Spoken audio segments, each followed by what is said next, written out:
Hi, everyone, and welcome to another episode of the Sports Tech All Stars podcast. In this conversation, Mustafa and I get into various aspects about what Center Court is focused on, what the future of Indian sports and sports tech looks like, and why now, why this is the moment to be investing in this sleeping giant of global sports. It's a great conversation. Hope you enjoy it. Has a very interesting CV himself. He has been a professional tennis player who represented India in various international tournaments, including winning a bronze medal at the 2002 Busan Asian Games. Since then, gone on to lead JSW Sports as CEO. JSW Sports has built India's first privately funded high-performance Olympic training center, which has led to gold medals for India through Neeraj Chopra at the Tokyo Olympics. And they also have 5 professional sports teams in the top leagues in India across the IPL, the ISL, the WPL, and the Premier Kabaddi League and SA20.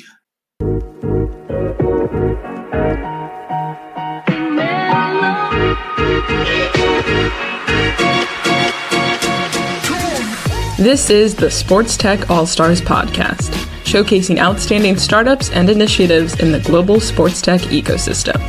From Sports Tech X, the leading source for data and insights about sports tech. Here is your host, Rohan Malhotra.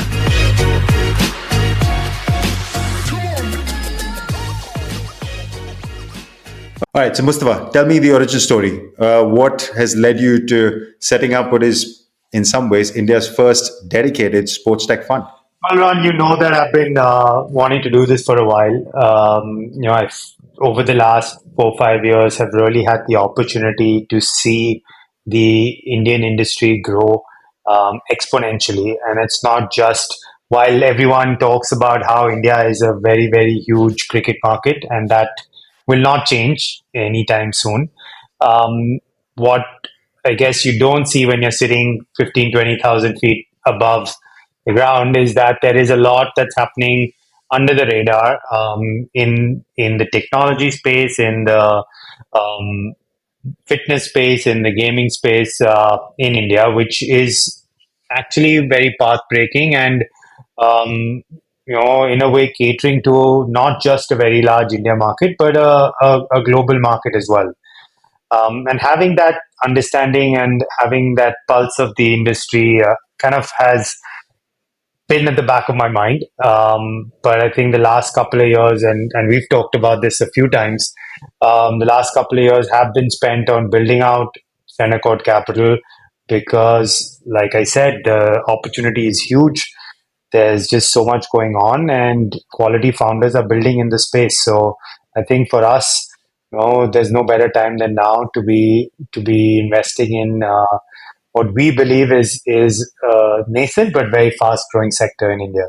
And I'd argue no better player as well. I mean, the hats that you wear, the multiple hats that you wear as JSW Sports and all the sports that properties that you all are invested in, this is not back of mind. You're very much in the thick of the action. So you know what's happening on the front lines of elite sports, but at the same time, what's happening wider through the ecosystem and grassroots, etc. In terms of the Indian sports tech ecosystem, we're working on content. We've been talking about it for a while. India's known to be a sleeping giant in sports, but also in sports tech. But at the same time, it's not. India's ranked second over the last 5 years for investment in sports tech, but that is driven primarily through one giant segment, which is fantasy sports, and a bit through fitness and a bit through esports and gaming. Beyond those three, what else is happening in the market that excites you? Well, actually, you're absolutely spot on, and you know the numbers better than anyone else. Yes, India has seen a lot of capital invested in few segments, but I think for us, because of that, there is a large focus on other aspects of the industry. We're seeing a lot of work being done, whether it is in technology and broadcast, whether it's technology in analytics and data and training platforms, whether it is in athlete management softwares that are now catering to a large enough India market, but also in a way potential to work with international federations and clubs, etc. We're seeing fitness platforms that are catering to global audiences. So I think there's a large opportunity outside the already invested sectors. And I think that's kind of where our focus is. As it is as a fund, our sweet spot is to be coming in fairly early. Pre-Series A, Series A is where we really look to invest. And I think keeping that in mind, it's a very different lens in which you evaluate opportunities and deal flow. And there's a lot that we see at that stage with with that lens. So I think for us, lots of deal flow, lots of very interesting platforms being built. So it's exciting times. For sure. Can you talk to me a little bit about, you mentioned it briefly, what stage of startup that you're looking at? What is an average check size that you're currently cutting? Are there any particular segments that you're focused on? You mentioned broadcasting and analytics, etc. And then also maybe you can segue that straight into some of the early checks that you've cut, because I know you've already Yeah. been deploying Yeah, capital. so our sweet spot again to in terms of check sizes is anywhere between 1 to 3 million US. That's kind of where we feel most of our first investments will be. Um, Opportunities currently, we've already made investments in one company which we announced very recently, Stupa Analytics. Stupa is um, it's a catering to the emerging racket sports. Started off in table tennis, now getting into badminton, and then pickleball and padel, which are two of the fastest growing sports in the world. They have been able to cater their technology and platforms to some of the top table tennis federations in Europe, which in itself is a huge achievement, considering table tennis is not a very mainstream sport here in India, and the fact that this company has been able to build out a platform and a product that is addressing problem statements for large European table tennis federations was a true testament to what they've been able to do. And now, on the back of that, being able to replicate that and build the same type of platforms and solutions for other racket sports is kind of the direction that they're going in. So that's our first investment. Um, Adding to that now is there are a few more that are in the pipeline that we will be closing and starting to announce very shortly. I can imagine there's no shortage of pipeline for startups in India. Maybe there are question marks about the scale and how big they are already, at least at that check size. But no, just quickly on Stupa, I had the good fortune of meeting Megha as well here in Berlin when she was visiting. On her many Yeah. trips, she's a bit of a whirlwind.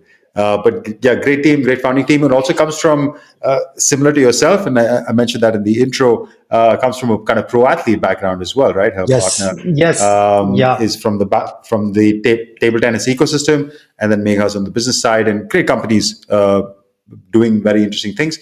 And just on that, Super is a unique one because there aren't too many companies that are building in India and have, let's say, already built in India for Western markets, for European and American markets.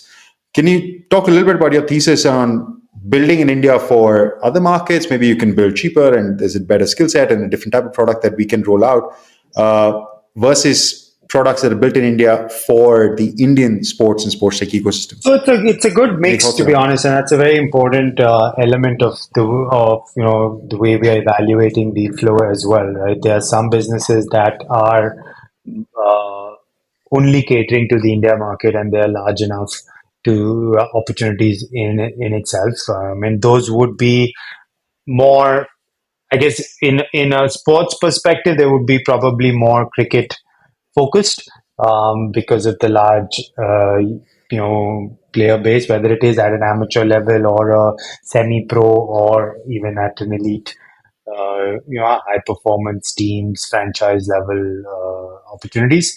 The fitness space again is large enough for there to be domestic plays. When you talk about slightly more niche tech products in the sports space, kind of like what Stupa is building or a few of the others that we're looking at, then there needs to be an hybrid between a domestic appeal as well as international opportunities. So I think um, it's on a case to case basis. It's a lot is dependent on what is the problem statement that we're looking to solve, and that's kind of how we are evaluating opportunities as well.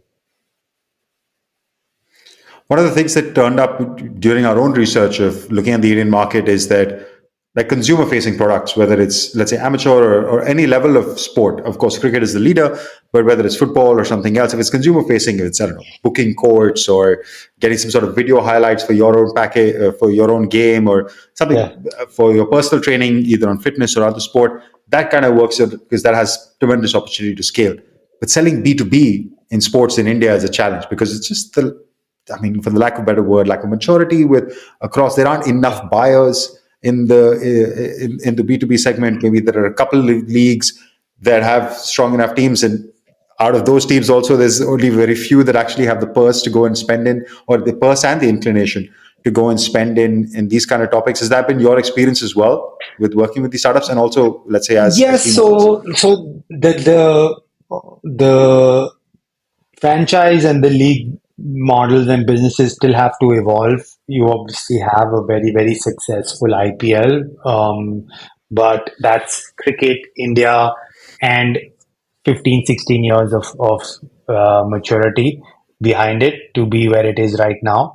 You do have other leagues. You have a Pro Kabaddi League, which is now 10 years old and is also starting to find its feet. And yes, there are some teams and some team owners and management that are more forward thinking than others, which are starting to build in technology, build in science, etc., into a very rural sport in a way, right? So it has taken its time. You need the entire ecosystem to buy in, right? You can't be a forward-thinking team owner and say, okay, let's adopt wearable tech and analytics, etc. But the coaches from a Yeah. small town who doesn't understand any of it, so he's not going to buy in, and then the players are not going to buy in. So all of it has to come together, and that's what we're starting to see across the board in many sports. So I think it's a matter of time that it gets that the opportunity in India is large enough for a lot of these B2B tech platforms. But for now, yes, um, it's still limited. Taking a step back and talk about the India market in general around sports, there seems to be a growing, let's say, momentum, right, around what India wants to do in sports and the way it's investing in sports. We've had, okay, there have been a lot of issues recently with the MotoGP, but they had one last year, right? And this year, there are some challenges, but at least the government has stepped in and said, we are committed to this project. And whether we hope that a race happens this year, but at least there will be one next year, right? I don't know whether Formula One will come back, but at least there is some activity on Formula E and motorsports. That's one. The Olympics, India is putting together a credible Yes. bid around the Olympics. Yeah, we're serious, it seems, about hosting the 36 Olympics. There are various other projects. Is this something that you're actually seeing on ground? I guess the question is this just a lot of talk at the air, or are you seeing this translate into movement, into investment, into infrastructure and things of that nature? Absolutely. I think there has been, and that's kind of a large driver of our belief and our timing for launching the fund. There is a very, very large mindset change in the way sport, fitness, and gaming is being looked at in India. And that I say not just at a top down government policy, public sector perspective of making headline news of wanting to be an Olympic host nation or bringing in large ticket events into the country, um, but also from a ground up perspective of the type of effort that's going in, the type of funding that's happening to see India perform better at an international level, to see more athletes get the right type of support. You're seeing more parents supporting their children to stay in sport. Back in the day, I mean, if you had forward-thinking parents, you had a leeway till your 10 standard, max to max, maybe 12 standard, and that was the in 9 out of 10 time Yeah. cases that was the end of it. Um, so I think a lot of that has changed. Parents understand the importance of it, and hence are encouraging their kids to stay in it. They're also seeing that there is a financially viable career at the end of that pathway, right? Historically, what is the challenge that unless you made it to the Indian cricket team, you had very little chance of making money while playing sport. But that's not the case anymore.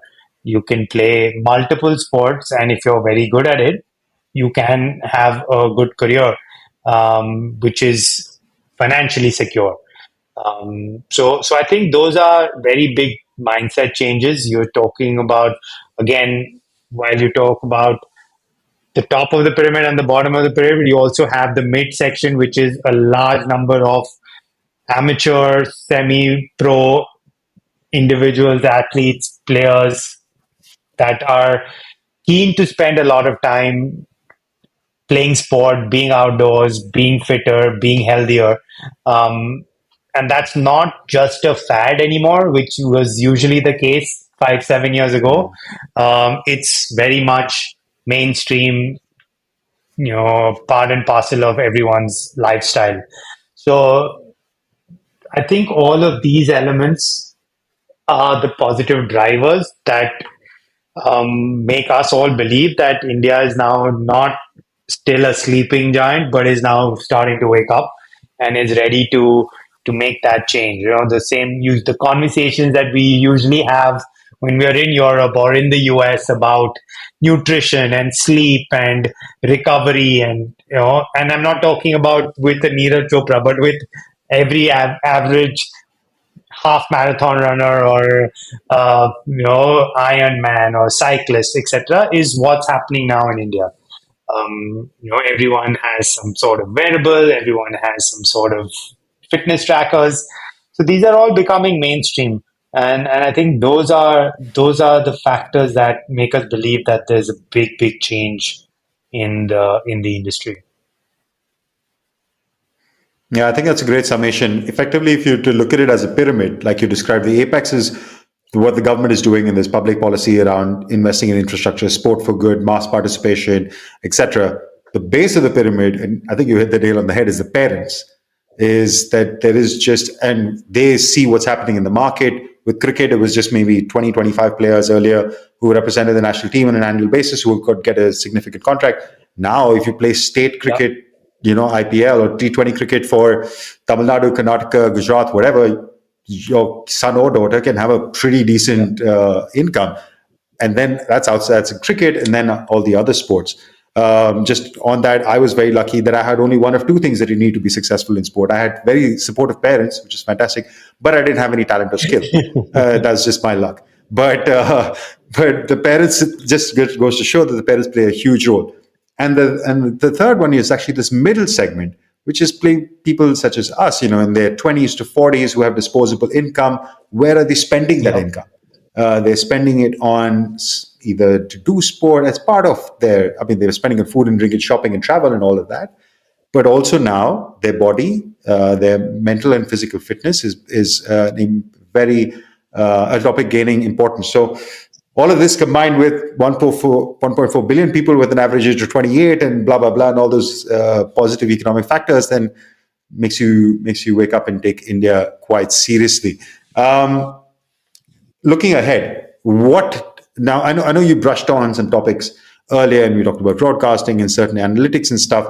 But immediately, like what are the next 12, 18 months looking like for you in terms of, hey, that's this particular segment that we want to maybe go deep into, or maybe incubate something in, anything that's catching your eye? There's so much going on, but yeah, I think Give me one, no, give me I three. think like I said, uh, the market is so nascent that there's just so much opportunity. It is, in fact, very important for us to be focused and systematic and disciplined in the way we deploy capital. Obviously, keeping an eye on global trends and how international markets are also adopting technology, and the fact that India can probably catch up sooner than 10, 15 years. That is how we're also looking at it. Lot of, I mean, I can throw loosely used words like AI in sport and stuff, but I think for us right now, yeah, I think I'm and deal flow has been going into evaluating the opportunities that would be very strongly catering to India. So that would be a lot on the mass participation sports. It would be on, you know, I guess in a way, platforms that are collecting a lot of player data, analytics, back end stuff is also very interesting right now because no one has done this. You know, big IPL teams have never done it over 10, 15 years, only just starting to do it. So we feel that that's something that's extremely valuable going forward. Yes, there is a lot around the content side as well. You know, you touched a little bit about streaming platforms and highlight packages and that type of stuff again from a amateur mass participation level. So that type of stuff is also very interesting and exciting right now. So yeah, it's a whole mix. We're looking at the fitness space also. Nutrition is important. We're seeing that as a very important segment in the country right now with this mindset change. Um, so I mean, the list is endless, man. There's a lot happening for sure. I'm gonna throw two in the Yeah, hat that I like. One which exists and is in various levels of maturity, and one which I don't see much of, and I would like to see like to see more of. The first is around. I mean, we touched on it before, which is broadcasting tech. Trying to get like long tail broadcasting, getting all your neighborhood sports and all those big, hockey tournaments in Coorg and boat racing in Kerala and all those kind of events, which have very large audiences that watch them yeah, locally, but getting yeah, them online and getting them to a streaming audience is, I think, is yeah, super powerful because I think the commerce engine around that is already ready. It's just a bit yeah, plug and play. And the second one, which is my kind of left field entry, which I would love to see more of, is an actual collegiate athletic like system yeah, in India where universities play sports and play sports yeah, competitively. Like, because we have the numbers, we have the universities. If India can rustle up yeah, something along the lines of what an NCAA yeah. does, I think that is There are a hugely few powerful. And we can create, stuff happening on both they are yeah, local both fronts. geographies. I think hard to do the NCAA model with the size and scale of the country in a way, but there are folks that are attempting it.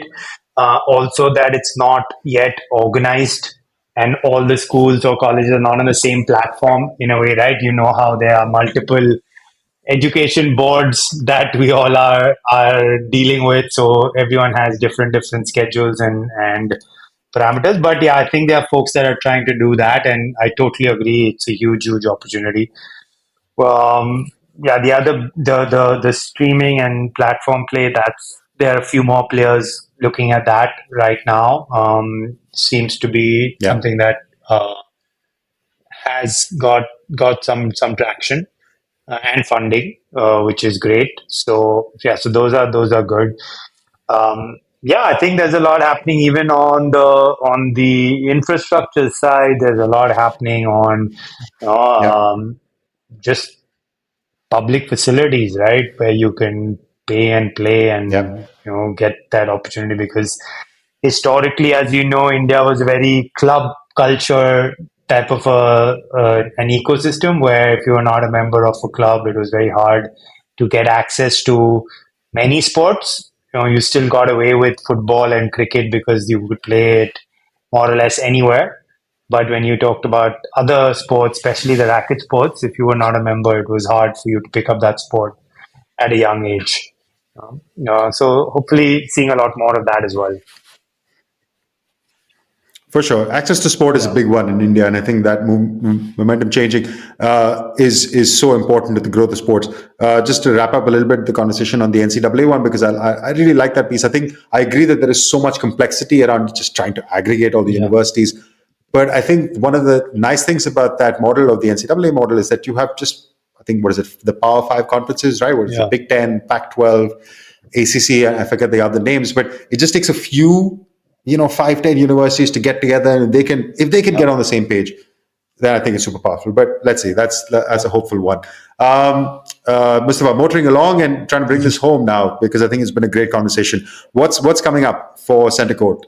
Give us your own outlook for the next 12-18 months. Is it just consistency and deal flow? Is there something else you want to Oh, talk I about? think we're still very young in our journey, but the next year or two is very much on building out our portfolio. The target is to, over the next, I guess, 3 years, 2.5, 3 years, having a portfolio of 15 to 18 companies that we are working with closely.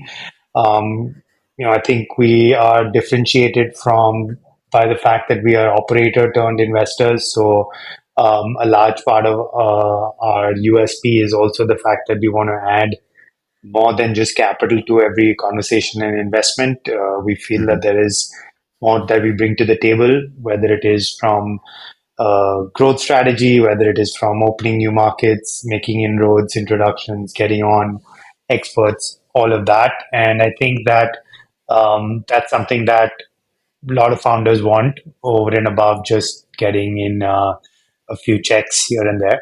So I think the key factor for us is yes to build out our portfolio and work very closely with our founders to really see them grow, and then take it from there. Look forward to all the good stuff that you get up to. Mustafa, my last question before I let you go is my favorite one to ask. I want to know what has been your favorite sporting moment. And with you, I'm going to put it in two parts because I know you were a professional athlete at a Well, pretty high level. I mean, I mentioned this in the intro, but yeah, he's represented India in multiple, let's say, Asian Games, the Davis Cup, and etc. So I want to ask you from two sides, from your own sporting career, and then be as a fan, something from the Indian sports ecosystem. right. So I think from my career, I'd say a couple, but I guess the biggest one would be winning a bronze at the Asian Games in 2002. Uh, Come on, that's huge. I just wanted you to say that. That's to stand up yeah, there and to win a bronze for your country is yeah. pretty So cool, man. and Amazing. it happened at a time. It was my first Asian Games. We were all young, 21, 22 year olds. Um, you don't go to your first games expecting to win a medal. You go there to more for the exposure and the opportunity. But to be in that position, and we were not expected to win, and we beat the Uzbekistan team, which was number two in the tournament in doubles that year, and before we knew it, we had won a medal. So yeah, that will always be right up there. From a fan perspective, I mean, it's hard to top. As much as I would have loved to be in the stadium watching this, and we were all booked and ready to be there, um, watching Neeraj Chopra win a gold medal for the country was something that I would have never imagined and experienced in any other way. Um, Having had the opportunity of being part of the team that scouted him to being closely associated through his entire career and journey and continuing to do that, and just seeing him out of nowhere winning gold for India and standing there with the national anthem playing was yeah, that ranks number one by a country mile. Wow. And that's the reason I love to ask that question and to end on that note because it always brings a smile to everybody's face.